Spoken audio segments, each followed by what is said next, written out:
Gagi me, nakakahiya. Imagine habang ino-orpap ko siya, bigla akong nasuka. So, another day, another episode of exposing your ka-erbogan. Oh man, so kung pansin nyo, wala kayo sa kwarto ko kasi wala yung checker. Ay, may nalimutan ako bakla. Baka awayin nyo na ako kasi ilang araw nang wala ang pink ribbon. Pink na din ang hair dati. Talaga naman. Okay, so, ang dami nating chika. Ito ay pinamagatang Engineer Choke Me. Yes! Title pa lang bakla, nang lalaban na talaga. So, ayun nga, literal na choke to.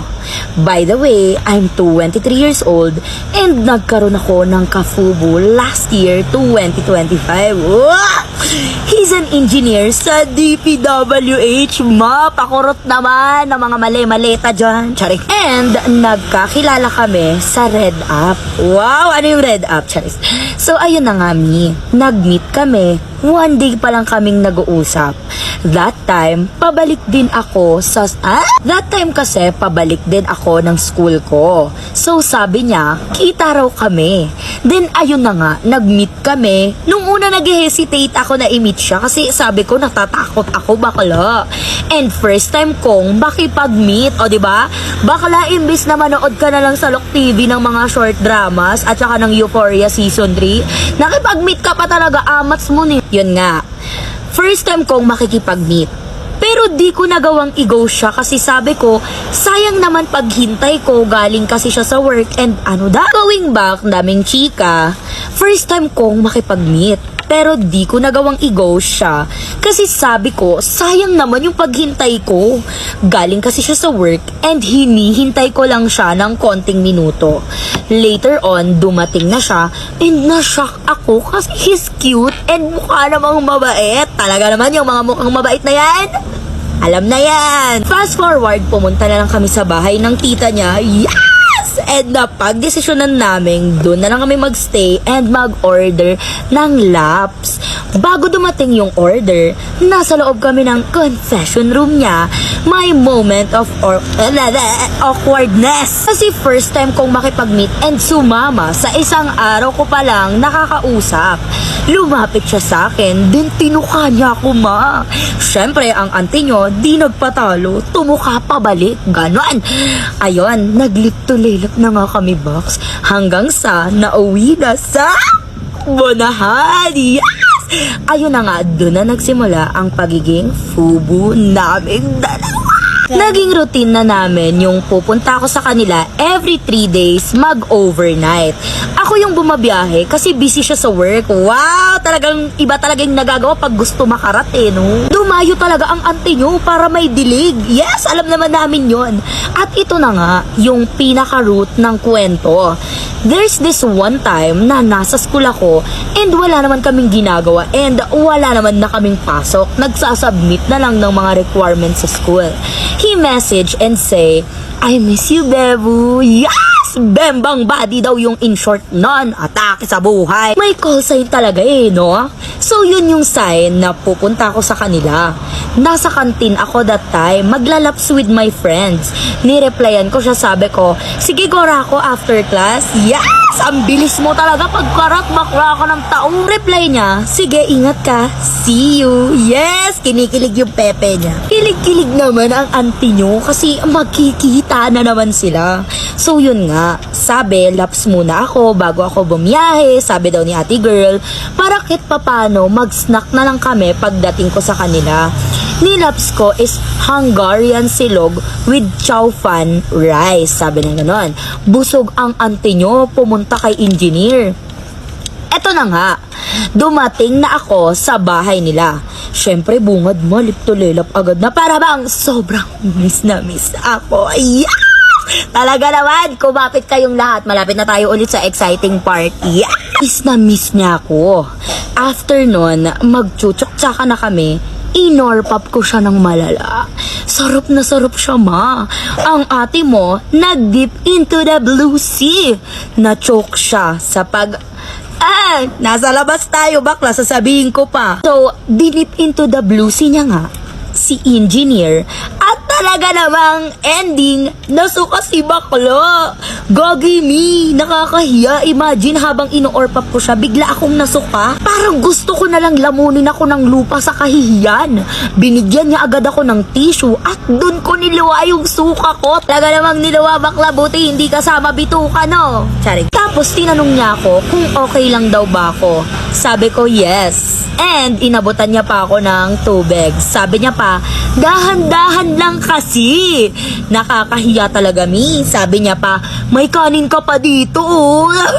Atake! Pero ayun, tuloy ang bunahan. Lesson learned, wag orpap pag busog. PS, hindi na kami fubu. But that was the most embarrassing moment ko. Yeah! Oh, may natutunan ba? May natutunan dapat kayo dun, ha? Paulit-ulit naman talaga tayo dito. Huwag kasi kayong uurpap bakla kapag busog kayo. Talagang lalabas lahat ng kinain yung detalyado pa. Minsan gulay-gulay pa with gravy, ganun. So yun lang, ganito lang kanyang comments. Bye! Very unusual sa akin na makakita ng balikong nota. Sa kanya ko din, unang na-experience ang mag-squirt. Oh, another day, another episode of exposing your ka-erbogan humans. Atake!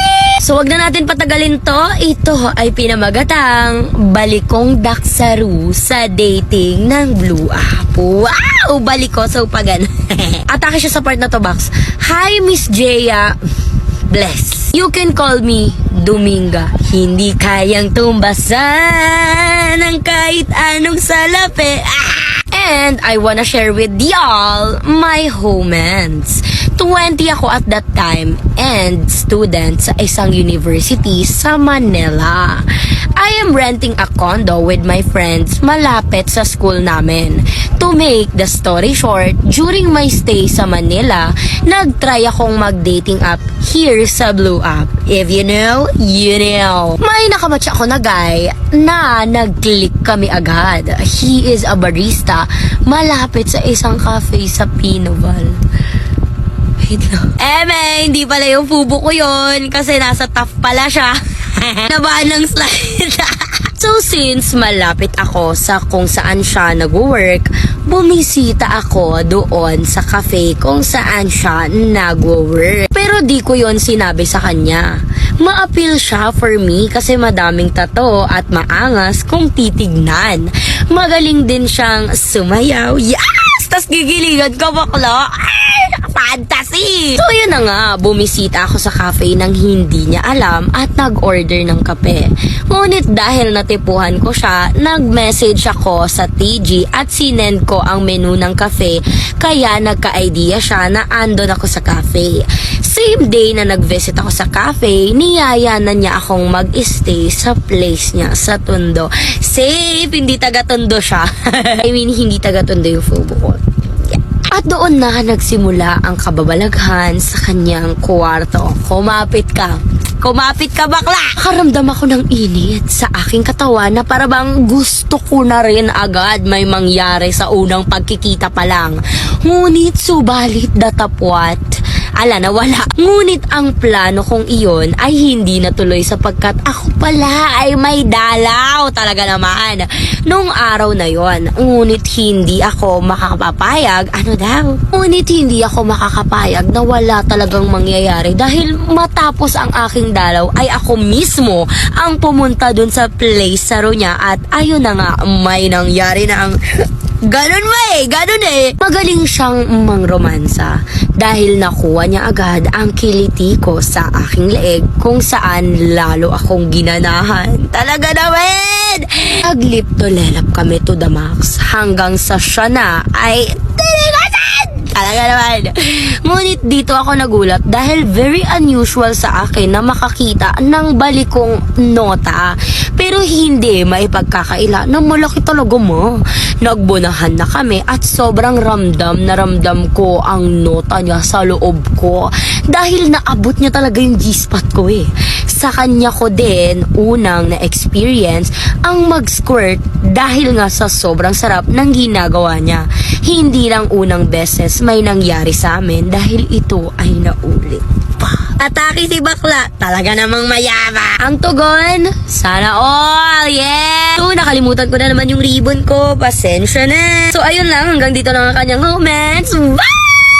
Ang pagbaba ng shorts niya, umalingasaw at nagulat ako dahil ang liit ng nota niya. So, another day, another episode of Exposing Your Ka-Erbogan Comments at talaga namang na-miss nyo ang intro ko, amini. Before tayo tumungo sa comments nyo, magsa-sunscreen muna tayo gamit itong 3-in-1 sunscreen ni Glad to Glow. Yes! Paganyan siya. Ganun eh. Ganun yun eh. Ito yung kanilang lychee vitamin water cream na meron naman talagang bright kineme. Like, nakaka-tone up siya. May white tone up siya. Para siyang may white cast. At the same time, hindi bad thing yung white cast niya. As long as madidistribute mo sa buong mukha mo ng evenly. Evenly, di mo kaya. So, bakla, this is with and this is without. Diba? Ang chismis, nandyan pa. But this one? Sino yung Koreana na yan? Talaga naman. Okay, masyado ng madaming chika. Ito ay pinamagatang Bhakti Doll. Yes! Title pa lang. Parang abot dito. Hello guys, hindi ako magaling magkwento kaya please bear with me. Meron akong naka-MU noon at naging boyfriend ko rin naman siya. Eh di syempre, meron talagang mga usapan via chat na mga ka-Erbogan. Then syempre makikita kami. So sabik na sabik talaga ang mga bakla na yan eh. Nagpunta kami sa isang place at nag-chicken inasal. Yeah! Nag-check-in kami. Check-in? Nag-check-in kami sa hotel. And then, dahil sa sobrang pagkasabik at mga airvog ang mga tao na to, eh talagang pagbaba ng mga bag ay nagkimihan agad. Talagang banat kong banat eh, ganun. Pero dahil nung pagbaba ng shorts niya, umalingasaw at nagulat ako dahil ang liit ng nota niya. Kasi syempre nag-expect ako eh na malaki and like dahil sa sobrang pagmamayabang niya na kesyo masasarapan daw ako or what, yung mga scammer talaga na yun, bakla. Yan ang mga scammer ngayon, sabihin masasaktan ka sa akin, tapos pagkita mo, uy, nakakasakit pala ang hinliliit. Talaga naman. Pero mga bakla, hindi na natuloy ang bonahan kasi hindi niya na ipasok ang nota niya na parang mas maliit pa sa kikiam. Talaga naman. Pero ang nangyari, pina-orpap na naman niya sa akin. Kaya pigil hininga talagang isinubo ko ang kanyang kikiam dahil wala akong choice. Yes, dahil nandun na eh. So, ituloy na to, diba? Panindigan na tong kalokohan na to. Pero nung kinalaunan, umayaw ako kapag pinapa-orpap niya sa akin dahil hindi ko na talaga kaya, baklo. After nun, nagmumug ako ng water sa CR dahil hindi ko na talaga kinakaya dahil naiiwan yung parang stain sa dila ko or sa bibig ko. Kaya nung pag-uwi namin, halos hindi ko na siya kausapin at pag-uwi ko talaga sa bahay ko, nag-toothbrush ako pero wala pa ring epekto. Kaya ang ginawa ko, bumili ako ng Bhakti Doll at yun yung minumog ko para mawala yung parang stain sa mouth ko. Oh my gosh, kaya after nun, naging cold na ako sa kanya and then nakipag-break ako. Pero hindi ko sinabi sa kanya kung anong tunay na rason kung bakit ayaw ko na. Okay naman siya actually, mabait, caring. Pero ang problema bukod sa hygiene is broke guy pa siya. Ay, broke guys don't deserve the pussy. I know that's right. Ay, sorry, napakanta. Wala pa siyang work and all. And now, napili ko na lang na maging friends kami. Kasi ayoko nang ganun. Hindi ko kinakaya talaga, mi. Yun lang, bye. Sabi niya hanggang doon lang. Alam nyo guys, ito walang problema ang girls sa mga broke guys. Not unless meron kang pangarap sa buhay, okay? Kasi totoo naman, ang definition ng broke guys ay walang pera, walang trabaho, wala, nasa bahay, potato kinemperlu, yung couch potato, mga ganon. Couch potato, hindi ko alam. Basta para siyang ganon na wala kang ginagawa sa buhay mo, hindi ka nagtatrabaho, pero gusto mong binubuhay ka, broke guy ka na nga, tapos gusto mo pabubuhayin ka, kapal ng mukha mo, in fairness Ayun lang naman, well, wala namang problemang gumastos as long as worth it at talaga namang may pangarap sa buhay yung jojowain mo, no? And before pala matapos tong video natin, shout out kina Kyla Figuro, Jilly Ace, Angela Batinga, Jana Caracena, Leonard Pamposa, Cams Trinidad, Luvilin, Angelica Tolosa, Princess Mimi Oliveros, Easy Angel, and Sygen Castellano. Yes! Taga naman may pag-shoutout ka pa! Charis. Ayan, salamat sa panonood nyo. Hanggang dito lang ang ating comments. Kung ibaba niya, then ipa-orpop sa akin ang nota niya. Di ko in-expect na malaki kasi chubby. Oh, another day, another episode of exposing your ka-airvogan. Comments! Atake! Alam mo, ito ay pinamagatang dinayo ang nota. Yes, talagang pagka sa nota, go, go, go. Ganun ang atake natin no? So ito na nga, may gaya ko na nakilala sa online games. Then hiningi niya yung IG ko. Mga ilang months na pag-usapan namin na magkita raw kami pero gusto niya sa Valor nila. Yes! Matik yan bakla! Ang una, ayaw ko.